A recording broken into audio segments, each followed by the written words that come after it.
আসলে বার্তা দেওয়ার কিছুই নাই। ভারত বরাবরই সবসময় বাংলাদেশকে দেখেছে আওয়ামী লীগের চোখে এবং শেখ হাসিনার চোখে। ভারতকে জানিয়ে দিতে চাই, বাংলাদেশে যে অরাজকতার সৃষ্টি করেছে, সারা বাংলাদেশের মানুষ তার এক চুল পরিমাণ ছাড় দিবে না, তার ভারতকে রুখে দাঁড়াবে। বাংলাদেশের অভ্যন্তরীণ কোনো বিষয়ে আপনাদের কোনো নাক গলানো বাংলাদেশের জনগণ কখনো মেনে নিবে না।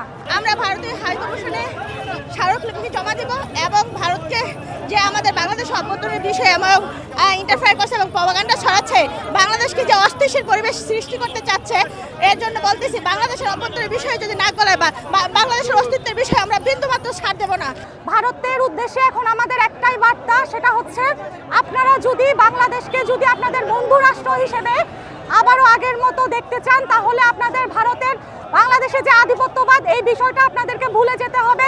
হাসিনার চোখে নয়, বাংলাদেশকে বাংলাদেশের মানুষের চোখে দেখতে হবে।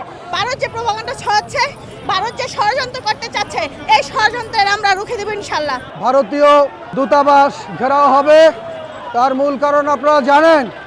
বাংলাদেশের সহকারী কমিশনার যে অফিস রয়েছে ভারতের আগরতলায়, সেখানে ভারতীয় উগ্রপন্থী হিন্দুরা বাংলাদেশের সহকারী হাই কমিশনে হামলা করেছে এবং বাংলাদেশের স্বাধীন পতাকে তারা অপমানিত করেছে। সেই লক্ষ্যে আমরা বাংলাদেশের জাতীয়তাবাদী দল সহ সকল শ্রেণীর জনগণ ঐক্যবদ্ধ হয়ে আজকে যে পদযাত্রা শুরু করেছি ভারতের দূতাবাস